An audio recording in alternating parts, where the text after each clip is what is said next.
You are watching the video version of the Marketing Should Be Fun podcast. We are so glad that you are here.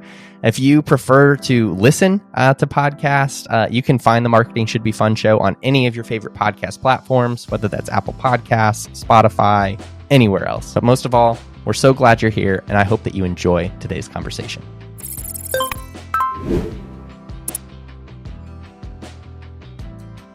Well, welcome back to another episode of Marketing Should Be Fun. My name is Austin Savage. I'm here with my good friend and business partner, Kelsie Zarko. Kelsie, how are you today? I am doing great. I'm very excited for this episode. Someone I like a whole lot is with us. Me too. Very excited. You like this person more than I do for family reasons. Different reasons. I like him a lot as well. Why don't you introduce our guest for the day, Kelsie? Yeah. Well, the fun answer is that this is my only brother. There are nine of us, and 8 of us are girls. And so he is my only brother of my siblings, but he is pretty amazing. His name is Kendall Stahl. He is Kendall, what is your official title? I feel like you've had many of them. I don't know. It changes all the time. I say advisor and partner. I don't know. It sounds way more important than what it is. Sounds very official. Advisor and partner at 210 Financial. They are one of our clients that we love to work with. And so he is joining us on the show today. Yes. I'm excited. You took my only fun fact, though. Oh, I'm sorry. That is kind of our go-to fact. It's the unique Kendall, one. what was it like to grow up in such a small family? Yeah, so small. Honestly, I get that. I ask that all the time. And I think I just erased it from my memory. I don't remember it being a big deal. I guess I was just outside all the time. It's true. Everybody's like, you never got in a bathroom. And I'm like, I don't feel like I ever was in a situation where I couldn't get in the bathroom. I don't know. So I guess to me, I know nothing different. So it really wasn't a big deal. That's hilarious. That's true. That's really fun. That's super fun. I feel like Kelsie has some crazy stories from, I don't know, from the growing up days. There was probably more girl drama than there was. He just got to escape outside with dad and do whatever he wanted. So we like to affectionately say that he's the favorite one. And I think it's true. But also it's still a lot, but the youngest 3 I hardly grew up was in the house with. And so, there's still true. 6 of us, which is still a lot, but the youngest 3, I pretty well moved out by the time. I moved out when I was 18 or 19, I think. And yeah. The other fun fact is that Kendall and I lived together for a while. I kind of sometimes forget that, but he owned the house and lived in the basement, and I rented the upstairs, and we would watch The Voice and eat Oreo milkshakes together.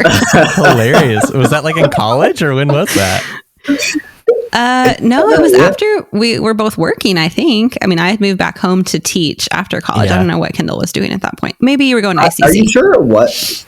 I must have been. I don't remember. Yeah. I'm a college dropout, so I didn't spend a lot of time there, but and it worked out just fine for you. Yeah, it did. It's working out. I think.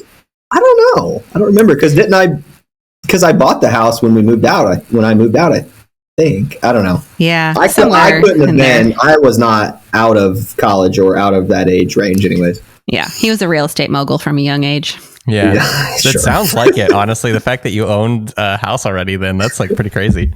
That's super cool. Yeah. I love it. Well, we always love to start off some of our episodes with a this or that question, where we joke about battling it out, but we never battle it out. But maybe today is the day where we will. Kelsie, what is our this or that question for today? Yeah. Okay. So this or that question is an ode to our childhood. And I just wondered, Kendall, if you would rather eat a green bean or a grape. Is this an inside joke? I'd rather hide it under the table. Yeah. So when we were growing up, these were the foods that were the worst ones. He would throw it up or hide it under the table. And it's just become this long standing. Probably a green bean, but I don't like any vegetables or fruit. But what Kelsey's getting at is one time my mom forced me to eat a grape and I threw it up. Sorry, Mom. We can edit that out. I did recently eat a couple of green beans, and I was like, I don't know. And I've also taken to Caesar salads lately. So I know. Wow. I will say, I think this is kind of the theme of your life is just the transformation that has happened from your childhood and where you were going there to where you are now. And a lot of that is that I can't believe some of the foods you eat. So as your older sister, great job. I'm very proud. Yeah. Thank you. What would your answer to that be, Kelsie? Would you rather have a green bean or a grape? I know. I thought I was like, this isn't a very exciting question for the other guests on the show or the other hosts on the show, but probably green beans. I don't know. Not really a big grape person either. Green beans would be my answer. I feel like I would go grapes. I mean, I'm not like a big vegetable person either, Kendall. I'll eat them, but like I'm not huge on them. But the grapes have been stressful ever since I've had dogs in the house because like dogs aren't allowed to have grapes and my children don't know how to keep grapes on the table. And so it's like really stressful. I feel like I'm just like, keep the grape on your plate or in your mouth. Don't put it anywhere else. So anyways, but they're tasty. So the moral of this show is we all have some stressful relationships with grapes. We do. It's all about the texture for me. I just can't do that pop and the crunch and I don't even know. That's fair. Can't do it. That's fair. That is super fair. Well, just to start off to move this in kind of a marketing general sort of direction, Kendall, give us a little overview of sort of what 210 Financial is, like what you guys do, and also just give us like a little highlight of some of the journey that the company has taken. You guys have experienced some pretty awesome growth in recent years. So just kind of give us a bird's eye view of what some of that has looked like. Yeah. So 210 Financial is a financial planning firm. And so basically we build out financial plans for folks getting to or going through retirement, right? And the goal is for that to last as long as they live.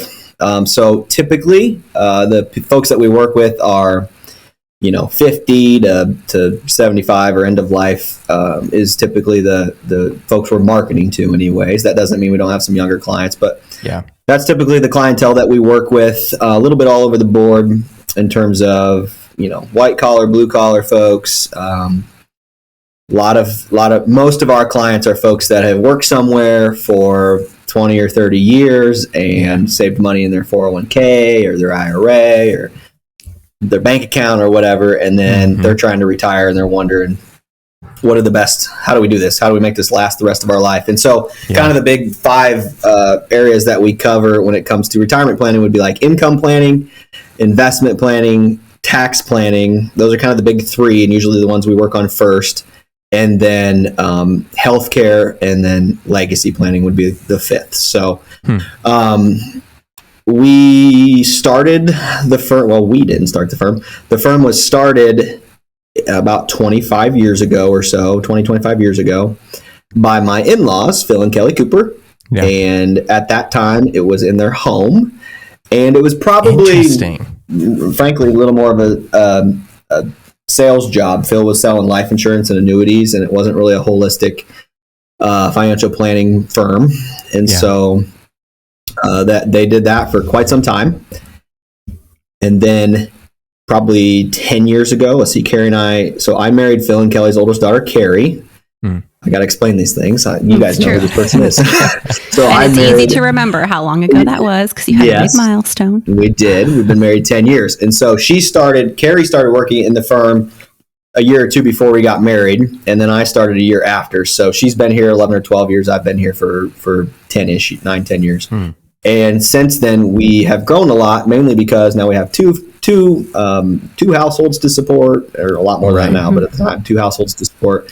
And we built that into a full financial planning firm. And then we do a lot of different marketing, but as far as like growth, our industry measures how big of a firm you are kind of on like new assets that you bring in every year.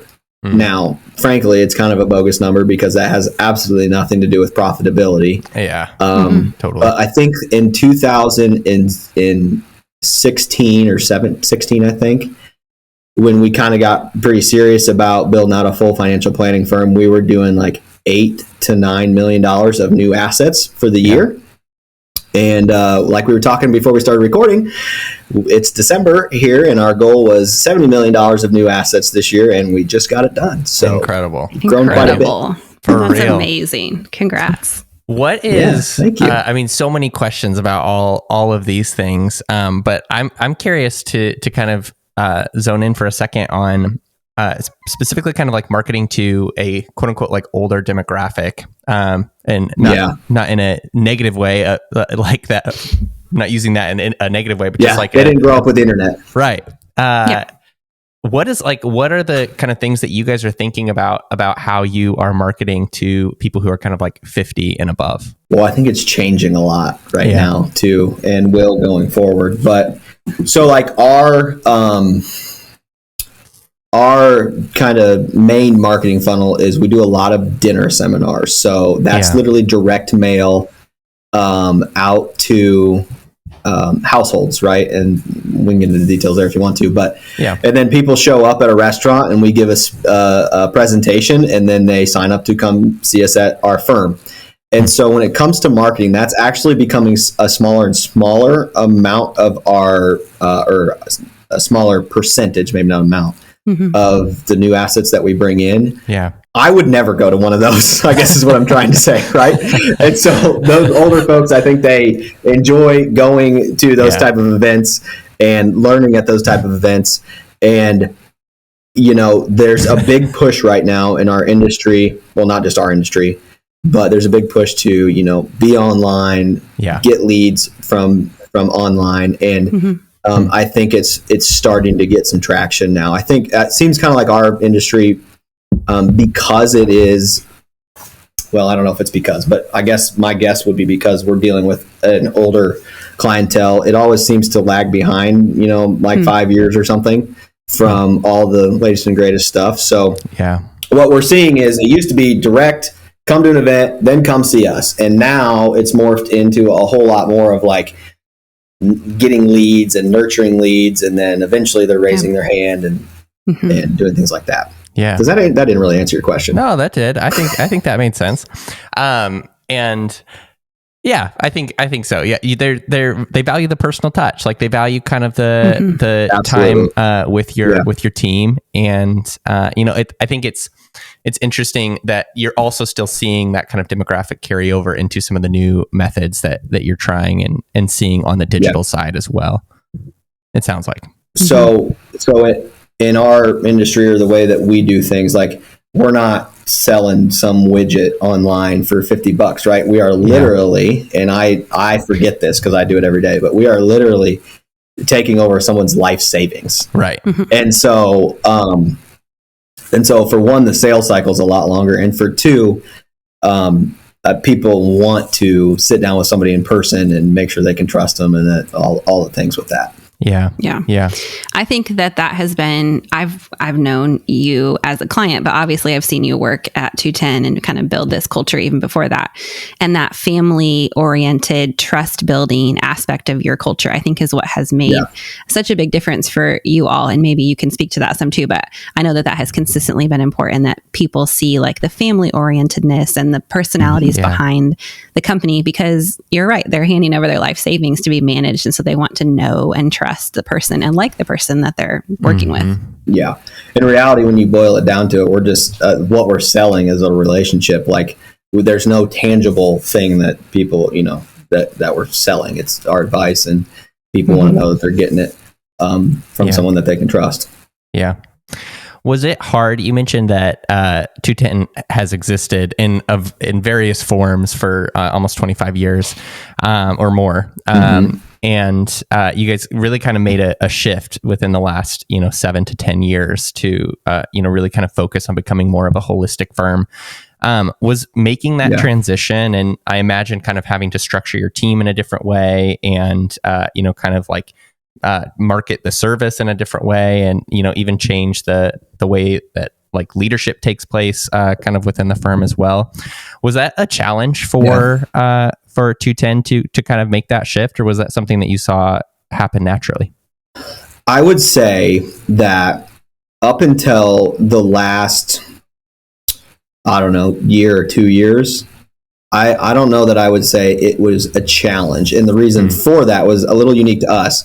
We're all family here. So it's or not anymore. We were all family. It was me and Carrie, Phil and Kelly, which are Carrie's mom and dad, my in-laws, and then Katie. And so Katie's Carrie's sister. Katie's Carrie's sister. Yeah. And so got the family tree. As far as like, we kind of were all on the same page. Like we were all going the same direction. We did not really have like leadership, really a leadership structure, honestly. Yeah. We just kind of got by on personality and us all pulling in the same direction. Yeah. And I mean, I think we were all generally in the right roles. But it wasn't like it was defined. Here's what everybody's doing. You know, I mean, Phil and I were the advisors.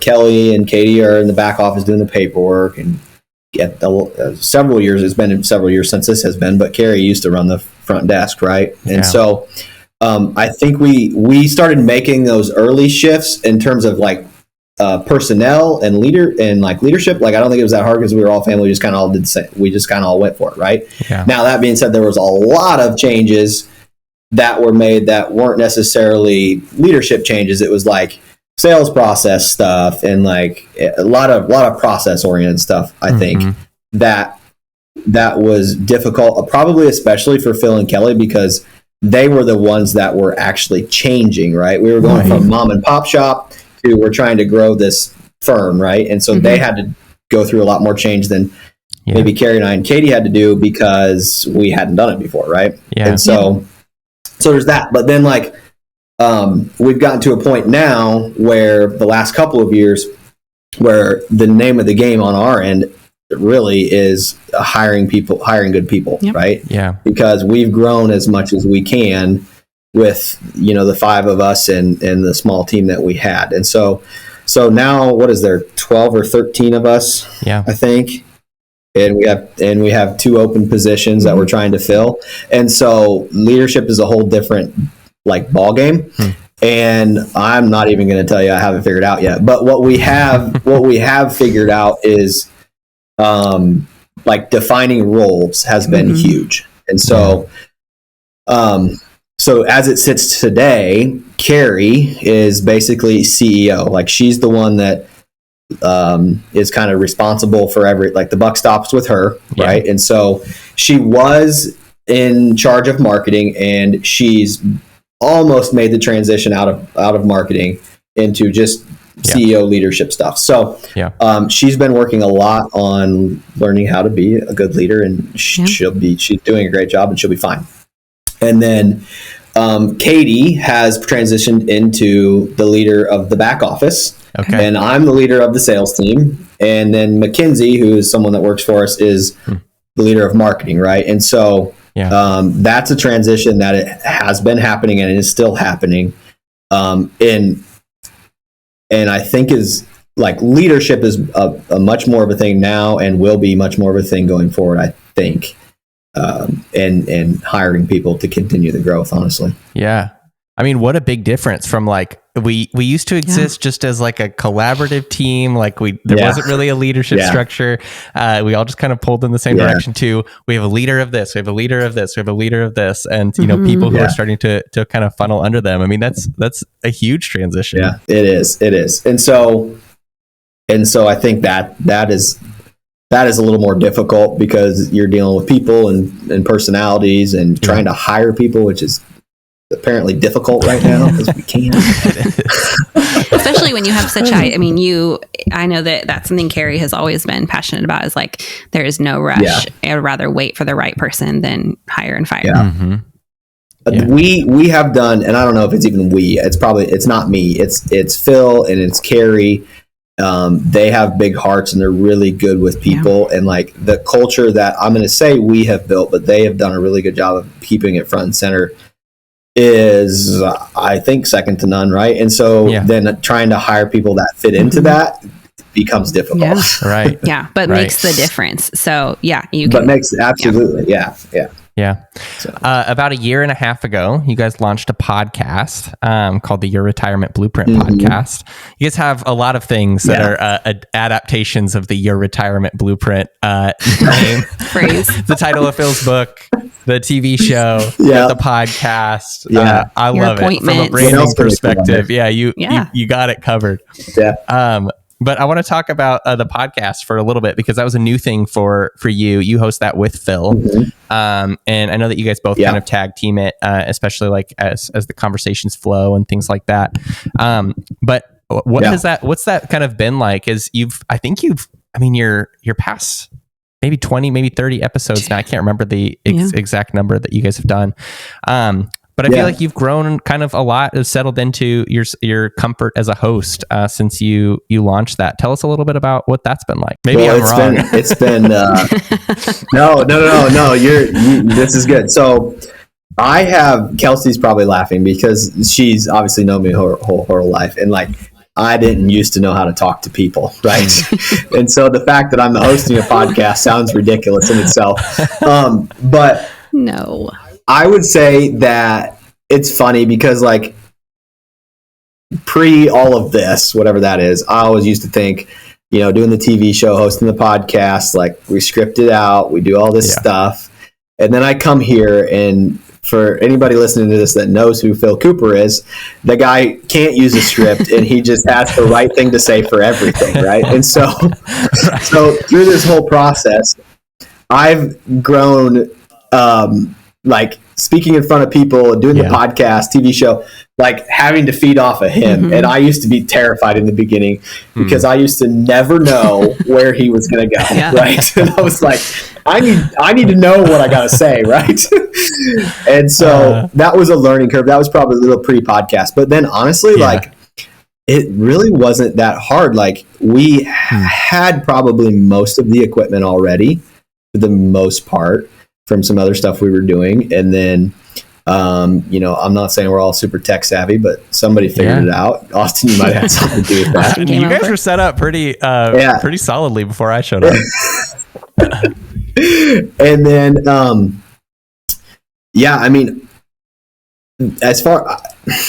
think I got a lot of work to do as a host, honestly. Like we've been thinking about it a lot lately, and I just think we could do a lot better job of being intentional because now I've learned how to wing it with Phil, right? And so we'll just sit down and we'll just start going, right? And like, I think one of the things we're trying to do better now and is trying to be a little more prepared and be a little more tactical about what's being said and how it's being portrayed, I guess. Yeah. And then, I think just in terms of, I don't know, I guess it wasn't that hard. Like you guys made it easy.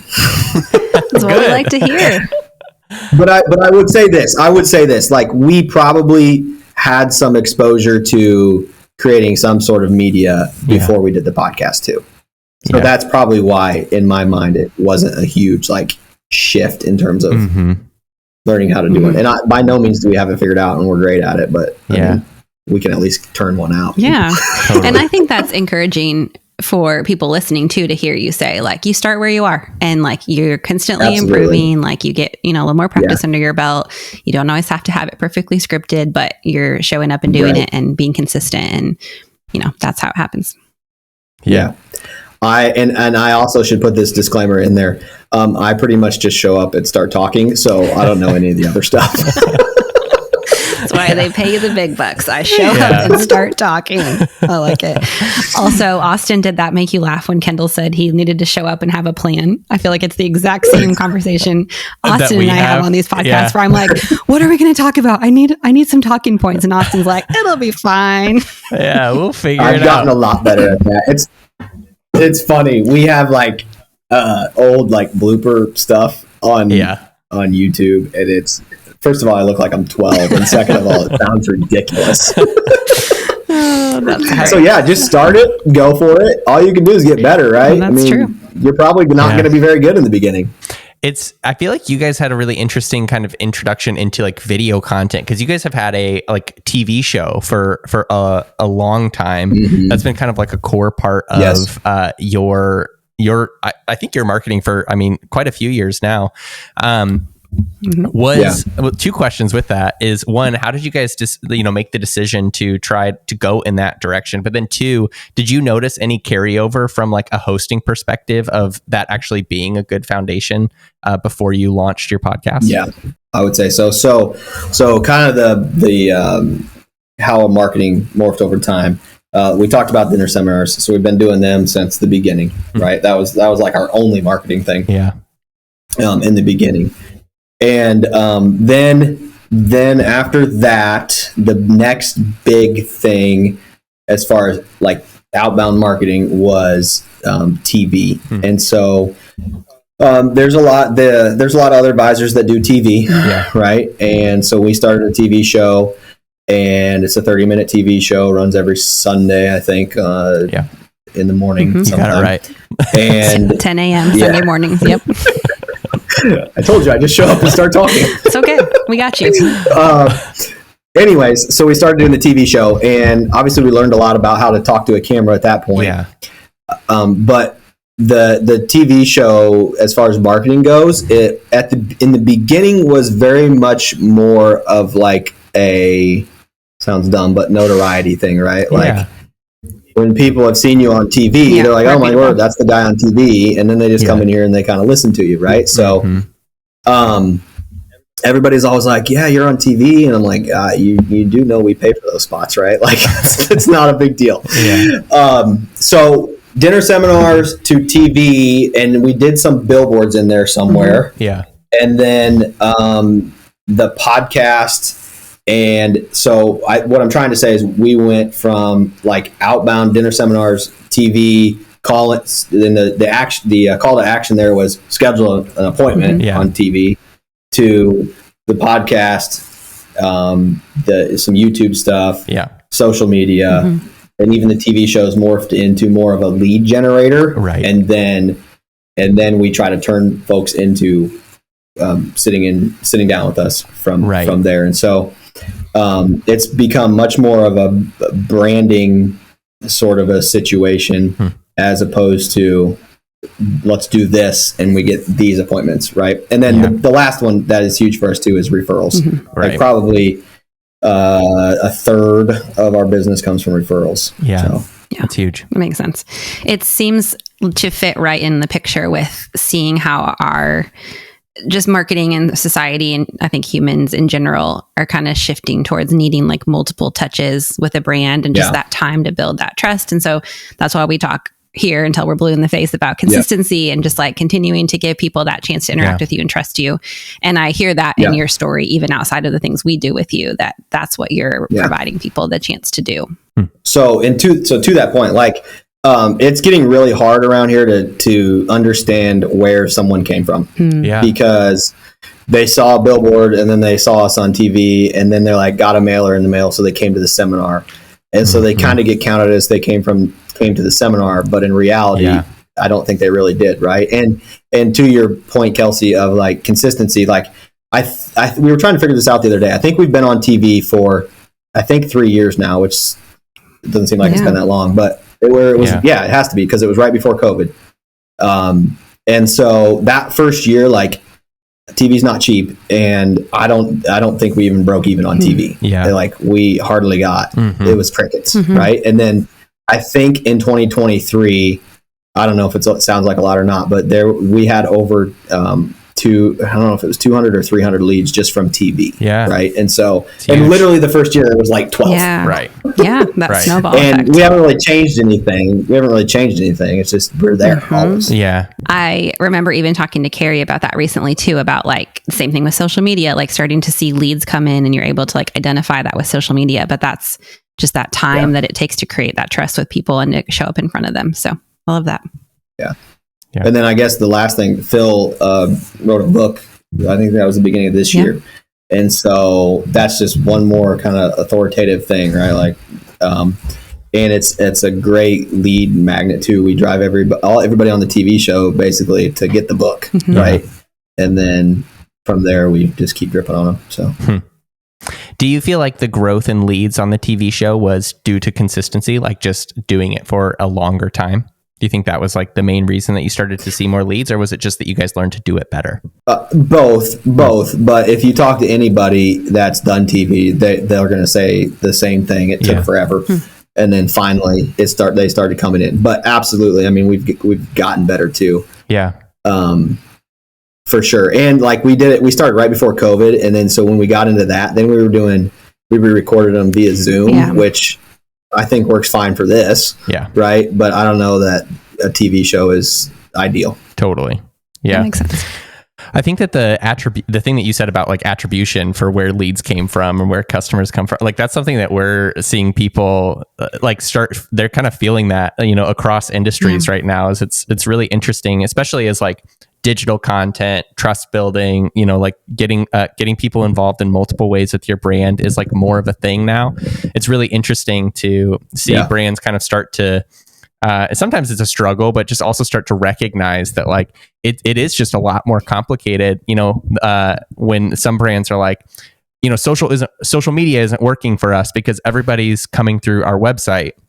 But it's like, oh, are the people who, end up submitting something through your website, like following you on social media? Oh, yeah, they are. So like, did that play a role in their decision? Like maybe, but it's so much harder to kind of tell that trace it. To trace it in a clear way. Like two direct examples of that. Yes. What's today? So I think it was yesterday or the day before. I sat in a conference room with someone we were meeting for the first time. And I was like, hey, how'd you hear about us? And he goes, oh, well, so-and-so, who was a client of ours, I know. And he said that they should come see us. And he's like, and I see you on TV. And I think he came to a dinner event, right? Oh, wow. And then, so I don't know what we counted him at, probably as a referral, but was he really? I don't know. And then, then one of the girls told me that was at a dinner event the other night. She's like, or no, it was Mackenzie, who's in charge of our marketing. She's like, so-and-so signed up to come see us. And she's like, she's been following us on Instagram and liking all of our stuff for a year. So, wow. Yeah. That's huge. Is that long journey. Dinner seminar, or is that, Instagram? Right. So, right. Probably both. Just making it all connect together and being able to nurture them in that many more ways because they have that many more touches with you. Yeah. Yeah. So to kind of move this from conversation about 210 overall to a conversation about you kind of as a leader, but also just like a salesman as well, like somebody who's kind of like leading the sales initiatives at 210. Yeah. I would love to hear, because I think that you have kind of taken a lot of shifts as well as the company has changed, and you guys have added a lot of new systems and structures in. I know you've not only learned a lot about like leading the team and leading the organization towards growth, but I imagine you've also had to learn and grow in how you are even like conducting those initial meetings with new potential clients and things like that. So even looking at like the last 5 to 6 years, how do you feel like you have had to grow as both a leader and just someone who's representing the brand the most? And maybe if I can cut in before you answer that, if you give a really brief explanation of even before that, like how you shifted. I mean, this wasn't what you planned to do with your life. And so it's been so cool for me to see like these talents in you that were always there. And it's just crazy how they're like working in these new ways. So maybe give a quick blurb about where you came from and then answer that question. Yeah. So I'm just a farm boy from Central Illinois. Love it. Represent. Homeschooled. All right. So don't know how to talk to anybody. Hey now. We can't be representing the homeschool community in that way. Yeah. I was we were homeschooled before homeschooling was cool. It's true. Okay? It's true. Yeah. So yeah, grew up on a farm, helped my dad farm. Kind of thought that that was what I was always going to do. Long story short, the farm wasn't really in the family. I was kind of maxed out there under my dad. I was either going to get my dad's job, or I was kind of stuck where I was at, which was fine. And I would have totally taken my dad's job if it was in the family, but a lot of work for what it was. Yeah. And so then I got married, and somehow Phil convinced me to come give this a whirl. I still, when I think back on it, I don't know how or why, or like it made no sense to me. Yeah. How he convinced me to do that. So I did that. and no college education. So he took a big leap of faith there. Totally. He's like, I'll teach you everything I know. Okay. Yeah. And honestly, the biggest shift, like I'm how do I say this? Like I'm pretty street smart. Like I can figure out the things, but I did not know how to communicate to people. Yeah. Right. And so the biggest thing that like the biggest shift for me was, I mean, first of all, I was 22, so trying to tell people what to do with their money at 22 is a little difficult. But so that was part of it. But also just like learning how to communicate to people was probably the biggest shift of all. And now you're going to ask me how I did that. And the question is, the answer is, I just banged my head against the wall for a long time. And finally figured it out. And I watched Phil, who's incredible at it.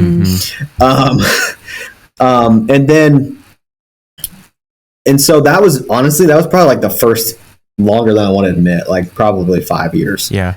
And then the last 4 to 5 years, I've really taken on the role as like a lead advisor.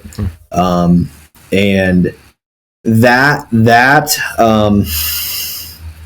I think really learning how to communicate to people was the biggest shift, right? And I think I'm going through or starting down the journey of the next biggest shift, which is learning how to lead a sales team. Yeah. And the only thing that I would say on that is that I got a lot of work to do. And I think the number one thing is I need to start being a lot more intentional on communicating with them and, you know, sitting down weekly or monthly or whatever and training and whatnot. I guess maybe I should back up and say, in that, like, Phil was just the solo advisor, right? And he's just done it forever. Yeah. So someone sits in front of him, he says, we're going to do this, we're going to do that. And they're just like, okay, sounds great. Right.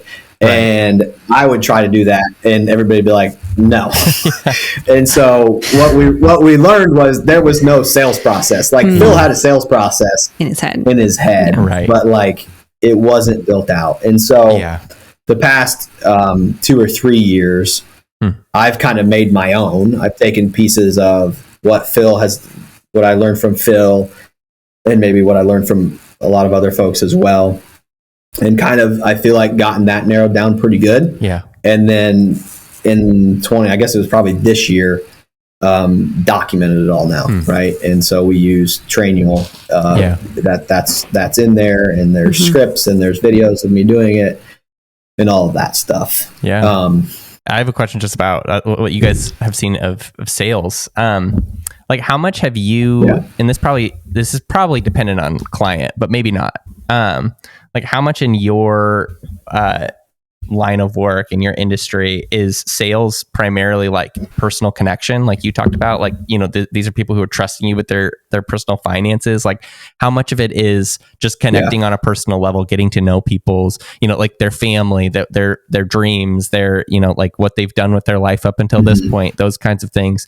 And how much of it is like strategic numbers, you know, like showing them the kind of proof of like, this is why we're recommending this. I'm sure it differs, you know, based on the client, but what's kind of the thing that you emphasize in that process? So it's probably like 90-10. Like, okay. In our process, it's like the first meeting is literally just getting to know people, figuring out what they're trying to do, where they're trying to go, how we can help them. I'm really big on like setting the expectation. Yeah. Like in a nice way. Like here's what's going to happen and here's when it's going to happen and the decisions that we're going to make. And so first visit, like in person, like there's a whole sales process in marketing before they're sitting in front of us. But like first visit in person is literally just, it's all relationship. It's like getting to know them, figuring out what you're trying to do, where you're trying to go, how we can help them. And then obviously, yes, we're gathering some information from them, and we're going to talk a little bit about like tax planning, right? Or whatever it is that's top of their mind. But the majority of that meeting is literally just getting to know them and what they're doing, where they're trying to go. Yeah. And I always tell them at the beginning, I'm like, the decision we make at this visit is, are we going to another one or not? Right. And if we do, then we're going to build out an as-is plan for you, and we're going to sit down one more time, and we're going to go through that as-is plan. Now, that second visit is still like relationship, right? But it's a lot more of like, okay, here's what you got going on. Right. Here's what it means. So there's more numbers, or however you want to say that, in there. But for the most part, people are choosing us because they like us and they trust us, and they're confident in us, right? And so we're moving. I haven't fully moved there yet, but we're moving the direction, or I'm there. I don't know if our whole firm is, but of where people move their dollars over here before we say, here's exactly what we're going to do, right? So they're basically choosing our firm, and then we get into the numbers part of it, right? Right. That's interesting. That's huge. I mean, if you start thinking about it, it's like, so like my insurance guy, like, why do I do my car insurance with it? Well, it's because my mom and dad did it forever, and I know the guy, so I'm gonna do it, right? And it's like, why do we? I don't know. Like my realtor, you mentioned real estate. Why do I use that realtor? Right. Because I know him and I like him. Yeah, I think that is the magic that we're trying to do across marketing, that you see people trying to do, is like, so maybe they don't know your business personally, but how do you move your content in a way that they can know you and like you in whatever fashion that looks like for them? I mean, that is what every decision comes down to that we make. So I love that you kind of connected that. Yeah. And I think I don't know, maybe we're not interesting, but I think Phil and I have an interesting dynamic in the terms of like, he is all relationship. Like there's times where I literally, this is funny, probably shouldn't admit this, but one time I had a client call back and they're like, hey, can we, or I didn't have them, they called our firm, they're like, hey, can we set up a meeting to meet with Phil? And we're like, well, you were just here for your annual strategy session. And they're like, yeah, I know, but we never really talked about our money because they just talked about life the whole time. Right. And so Phil's like super relationship, right? So you guys know him, you know how he is. And I'm a little bit of the opposite. Like I go home at the end of the day, I'm like, I don't want to talk to any more people. Yeah. And so I think that I have been fortunate enough to learn from him how to build the relationship and then build in the tactful stuff. So I'm a little better at being tactful maybe than he is. And so I've been able to build in the tactful stuff into the sales process. Like, here's the decisions we're making and here's when, but also mostly do it within a relationship type context. Yeah, that makes sense. To kind of close out the podcast, Kendall, this is I've loved just getting like a little picture of your life and also of 210's journey and all of those things. You have kind of like a lot of marketing leaders and entrepreneurs listening currently. And what would be a last sort of bit of encouragement or advice you want to leave everyone with today? Oh, that's deep. Honestly, just keep going. Like, we just hit our goal for 2023, and if you would have told us that we would be where we're at today even 2 years ago, like, we wouldn't have believed you. So I would say, like, just keep going. I'm big on outworking other people, right? And I think those blend together. So I would say just keep going, just keep getting after it.